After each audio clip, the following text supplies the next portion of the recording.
అడ్వర్టైజింగ్‌లో ఒక ప్రిన్సిపల్ ఉంది. ఏంటంటే అది ఏఐడిఏ. ఏ అంటే అటెన్షన్, ఐ అంటే ఇంట్రెస్ట్, డి అంటే డిజైర్, ఏ అంటే యాక్షన్.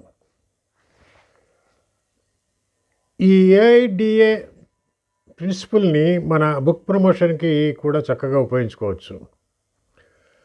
ముందుగా మనము పుస్తకానికి సంబంధించిన ఒక అటెన్షన్‌ని పాఠకులకి నుంచి డ్రా చేయగలగాలి. పుస్తకము ఒకటి వచ్చింది అన్నటువంటి ఒక పరిచయం అనేది పాఠకులకి తెలియజేయటం ఒక మొదటి మెట్టు. ఆ తర్వాత ఆ పుస్తకంలో ఏముంది, ఈ పుస్తకాన్ని నేను చదవదగ్గదా కాదా అనే ఒక క్యూరియాసిటీని డెవలప్ చేయటం రెండో ఘట్టం. ఆ క్యూరియాసిటీ డెవలప్ అయిన తర్వాత ఈ పుస్తకాన్ని ఏమైనా సరే నేను కొని చదవాలి అన్నటువంటి ఒక డిజైర్ కలిగించడం అనేది మూడో ఘట్టం. డిజైర్ కలిగించడమే కాదు, నాలుగో స్టేజ్లో ఆ పుస్తకము కొనిపించేలాగా రీడర్ని విద్యుక్తం చేయగలగాలి. ఈ 4 సూత్రాలని మనం దృష్టిలో పెట్టుకుని మన పుస్తకాన్ని ప్రమోట్ చేయటానికి ఏ చర్యలు తీసుకుంటే బాగుంటుందా అని ఆలోచిద్దాం. మొదట ఏమిటంటే ప్రీ లాంచ్ ఆఫర్లు.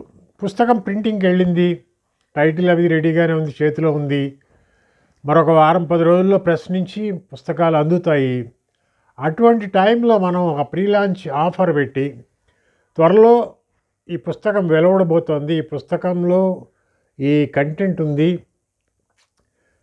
ఈ తారీఖు లోపల మీరు కొనుగోలు చేసినట్లయితే ఇదో పోస్టేజీ మేమే ఫ్రీగా భరించి మీకు అందజేస్తామనో, లేకపోతే 10% డిస్కౌంట్ ఇస్తామో, 20% డిస్కౌంట్ ఇస్తామా అని చెప్పి ఒక డెడ్లైన్ పెట్టి చేసే ఒక ప్రీ లాంచ్ ఆఫర్ వల్ల పుస్తకానికి సంబంధించిన ఒక సమాచారం అనేది పాఠకులకి తెలుస్తుంది.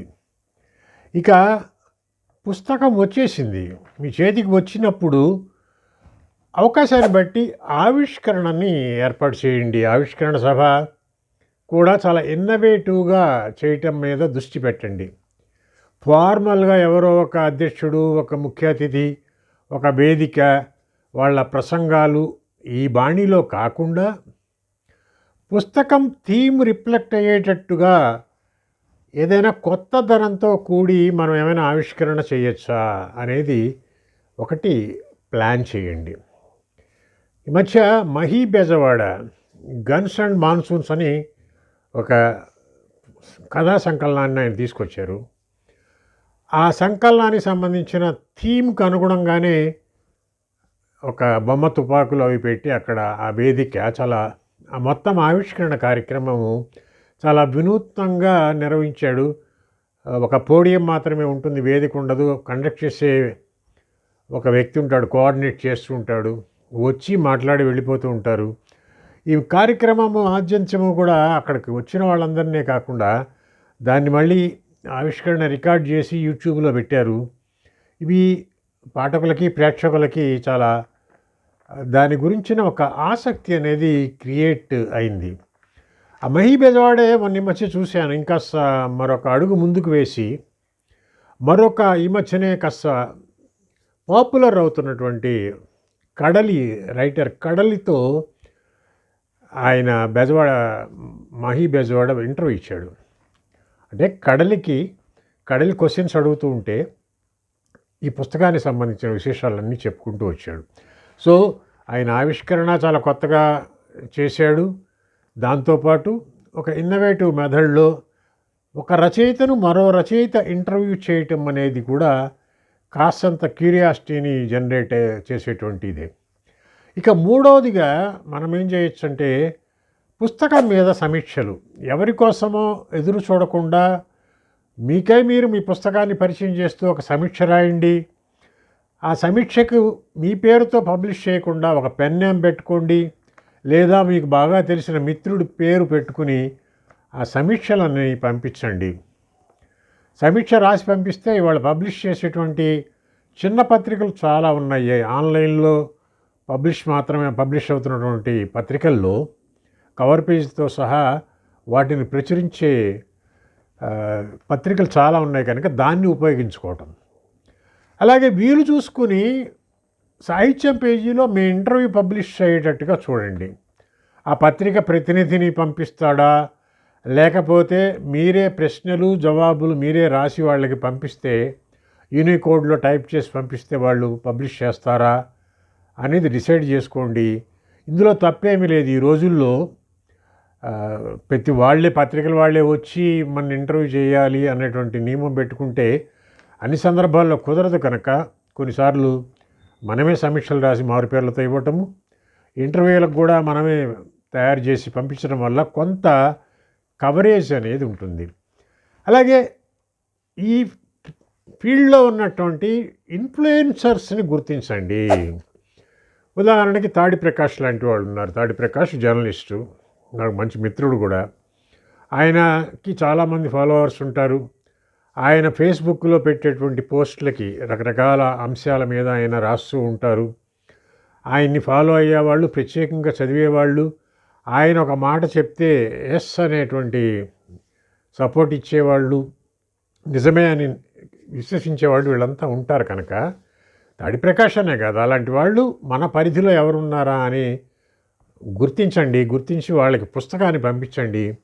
పుస్తకాన్ని పంపించి వీలుంటే ఫోన్లో మాట్లాడండి. ఏమంటే 4 ముక్కలు ఈ పుస్తకం గురించి రాస్తే నేను కొత్తగా పబ్లిష్ చేసుకున్నానండి, ఏమాత్రం అవకాశం ఉన్నా ఇది రాయదగ్గ పుస్తకం అయితే మీరు ఎక్కడొక్కడ మీ ఫేస్బుక్లోనో మరొక చోటో మీ బ్లాగ్లోనో 4 ముక్కలు రాయండి పరిచయ వాక్యాలు అని చెప్పి రిక్వెస్ట్ చేయటం అనేది కూడా మన పుస్తకానికి చాలా ప్రమోషన్కి బాగా ఉపయోగపడుతుంది.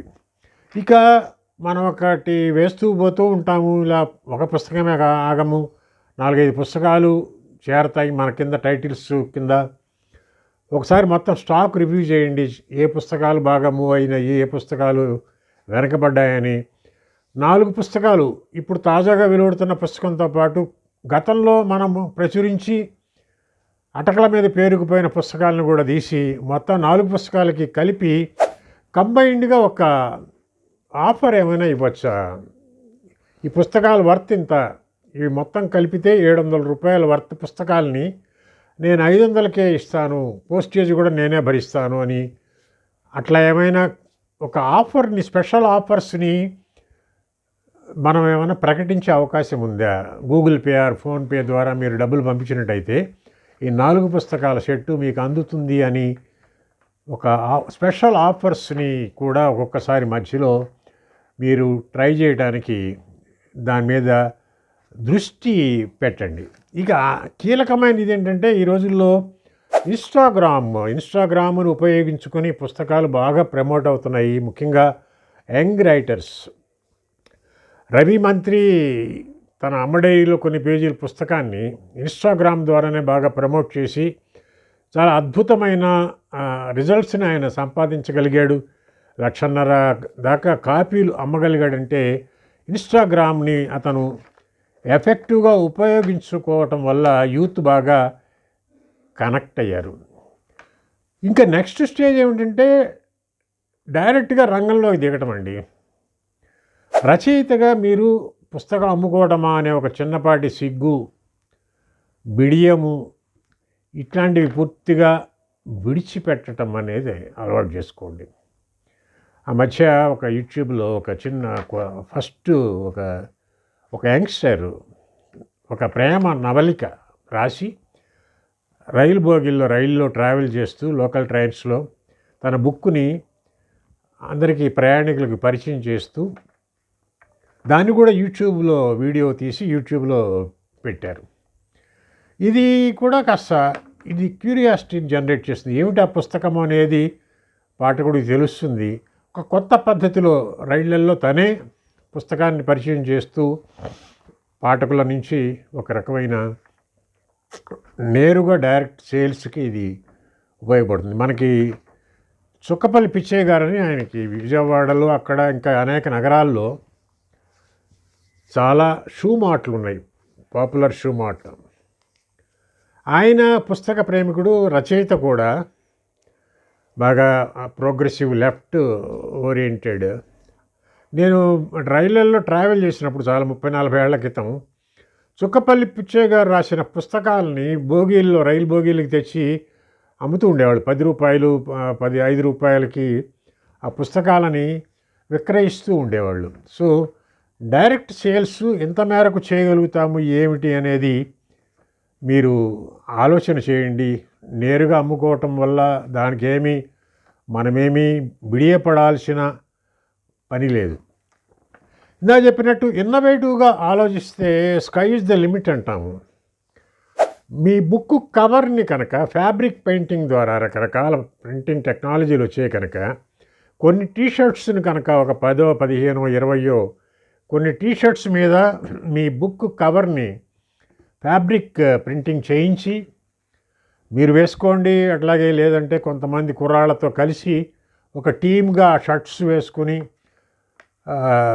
బుక్ వాకనో లేకపోతే మరొకటో పెట్టి నేరుగా డైరెక్ట్ సేల్స్లో కూడా అటెన్షన్ని డ్రా చేయడానికి అవకాశం ఉంది కనుక ఇది కూడా ఈ మార్గం ఏమైనా ఉందేమో పరిశీలించండి. చివరిలో మన మంచి పుస్తకం వంటి ప్లాట్ఫామ్స్, మన మంచి పుస్తకం వాళ్ళ యూట్యూబ్ ఛానల్ ఉంది, అట్లాగే వాట్సాప్ గ్రూపులు ఉన్నాయి. పుస్తక ప్రేమికులు అనేక మంది పుస్తకాల మీద జరిగేటువంటి చర్చల్లో పాల్గొంటూ ఉంటారు. పుస్తక పరిచయాలు యూట్యూబ్ ద్వారా జరుగుతూ ఉంటాయి కనుక మన మంచి పుస్తకం యూట్యూబ్ ఛానల్ని, వాట్సాప్ గ్రూపుల్ని మనం ఏమైనా ఉపయోగించుకుని మన పుస్తకాన్ని ప్రమోట్ చేసుకోవచ్చా అనే విషయం కూడా ఆలోచించండి. చివరిలో ఒక ముక్క చెప్పాలి. మన మంచి పుస్తకము నిర్వాహకులు కాపు శ్రీనివాస్ గారు. ఆయన ఇప్పటికీ కూడా ప్రజల ఆలోచనల్లో మంచి మార్పు రావాలంటే పుస్తక పఠనాన్ని మించింది లేదు అని పరిపూర్ణంగా నమ్మి అందుకోసము ఒక వ్యక్తిగా స్వచ్ఛందంగా ఒక బాధ్యతను భుజాన వేసుకుని ఆయన కృషి చేస్తూ వస్తున్నారు. దానికోసం ఆయన బోళ్ళంతా వ్యయ ప్రయాసాలకి ఓర్చి ఆ కృషిలో పాల్గొంటున్నారు. ఆయనకు వ్యక్తిగతంగా వీటి వల్ల బుక్కును ప్రమోట్ చేసినందువల్ల వ్యక్తిగతంగా ఆయనకు వచ్చే లాభమేమీ లేదు. అలాంటి కాపు శ్రీనివాస్ గారు మొన్న ఈ మధ్య the wire Telugu news portal ఆవిష్కరణ కార్యక్రమం కోసం హైదరాబాద్ వచ్చారు. హైదరాబాద్ వచ్చినప్పుడు నేను ఆయన్ని కలుసుకోవడానికి ఆ కార్యక్రమానికి కూడా వెళ్ళాను. రాగానే ఆయన ఒక సంచి నిండా ఒక 10 పుస్తకాలు నాకు నా చేతిలో పెట్టి, చక్రధర్ గారు, ఈ పుస్తకాలని మీరు కుదిరినప్పుడు చదివి పరిచయం చేయండి అన్నారు. ఆయన తపన చూసి నాకు చాలా ముచ్చటేసింది. ఆయన ఇచ్చిన పుస్తకాలు ఉదాహరణ చెప్తాను. పూనాచి పెరుమాళ్ళు మురుగన్ తెలుగు ట్రాన్స్లేషన్ బుక్ ఇచ్చారు. కులదీప్ రాయర్ ఆత్మకథ, ఇది ఎంఎస్కో వాళ్ళు వేశారు, అక్షరానికి ఆవల అని. ఇది వచ్చి కూడా 10 ఏళ్ళు అవుతున్నట్టుంది. నిజానికి నేను ఇప్పటిదాకా ఈ పుస్తకాన్ని చదవలేకపోయాను. ఈ 10 పుస్తకాలని ఆయన ఇచ్చి, ఇవేవి ఆయన రాసినవి కాదు, ఆయన పబ్లిష్ చేసినవి కావు, కానీ ఒక మంచి పుస్తకాన్ని పాఠకుడి దృష్టికి తేవాలి, పాఠకుడిని ఆ వైపు మళ్లించాలి అన్న ఒక సదాశయంతో కాపు శ్రీనివాస్ గారు ఈ పెద్ద మహత్కార్యాన్ని ఆయన భుజాన మీద వేసుకున్నాడు. ఇప్పుడున్న వాతావరణంలో కాపు శ్రీనివాస్ గారి చేతుల్ని బలోపేతం చేయాల్సిన అవసరం ఉంది. అట్లాగే ఆయన ఇలా 2 చేతులు పెట్టి పుస్తకాన్ని కాపాడటానికి తన వంతుగా చేస్తున్న కృషి నిజంగా ఎంతో శ్లాఘనీయం. మరికొంతమంది కాపు శ్రీనివాసులు ఉద్యమ స్ఫూర్తితో ముందుకు వచ్చినప్పుడు తప్పనిసరిగా మళ్ళీ మనం ఆ స్వర్ణయుగంలోకి మళ్ళుతామన్న ఆశ అయితే నాకుంది. మీరు కూడా నాతో ఏకీభవిస్తారనుకుంటాను.